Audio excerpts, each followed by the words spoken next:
દાંતીવાડા તાલુકાના ખેડૂતોએ પોતાની વિવિધ પડતર માંગણીઓને લઈને સરકાર સામે મોરચો માંડીને મામલતદાર કચેરી ખાતે મુખ્યમંત્રીને સંબોધીને આવેદનપત્ર પાઠવ્યું છે અને જો આગામી 10 દિવસમાં સમસ્યાઓનો ઉકેલ નહીં આવે તો સમગ્ર જિલ્લામાં ઉગ્ર આંદોલન કરવાની સીધી ચેતવણી આપી છે।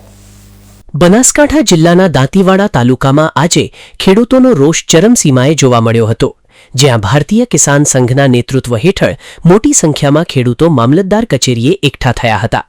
ખેડૂતોએ પોતાની લાંબા સમયથી પડતર માંગણીઓને લઈને સૂત્રોચ્ચાર કર્યા હતા અને મામલતદારને આવેદનપત્ર સોંપીને સરકાર સમક્ષ પોતાની હોબાળામય રજૂઆત કરી હતી।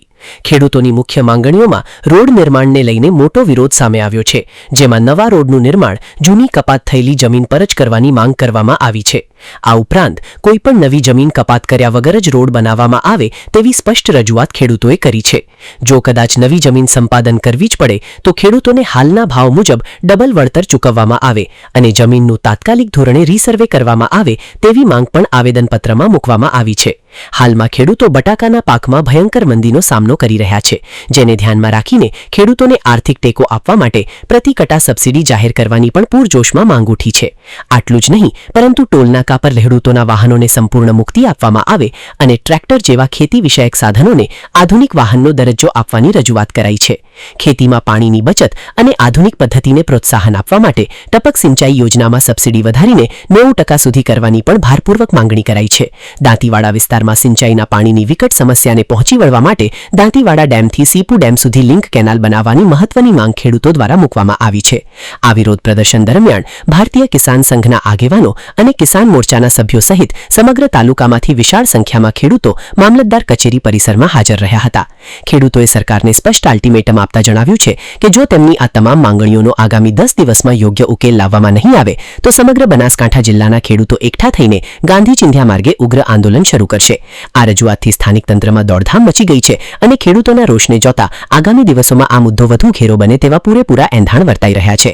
હવે સાહેબ, ચાંદીસરથી માંડીને કુચાવાડા સુધી જે ખેડૂતોની જગ્યા કપાશે એના મુદ્દા માટે સાહેબ અમે પહેલે આવેદનપત્ર આપ્યું હતું અને ફેરિયા મામલતદારને આવેદનપત્ર આપ્યું છે। જે જગ્યા જોઈએ એટલી કાપો, બાકીની જગ્યા 4 લેન્ડની કાપો, 6 લેન્ડની હાલ મત કાપો। 4 લેન્ડની જગ્યા જોઈ હોય તો હાલ મોજૂદ પડી છે।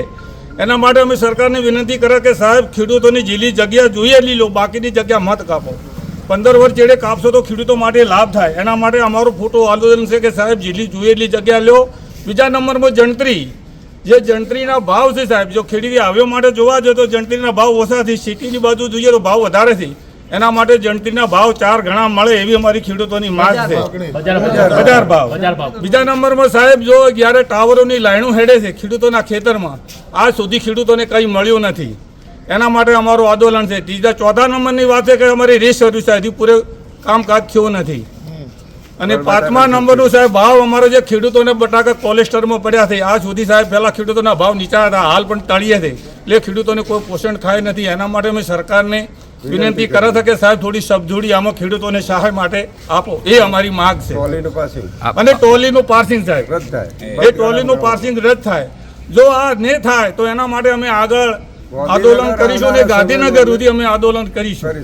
દાંતીવાડાના ખેડૂતોએ પોતાની માંગણીઓ સંતોષવા માટે સરકાર સામે આક્રમક વલણ અપનાવ્યું છે, ત્યારે હવે 10 દિવસના અલ્ટિમેટમ બાદ સરકાર શું પગલાં ભરે છે તેના પર સૌની નજર ટકેલી છે।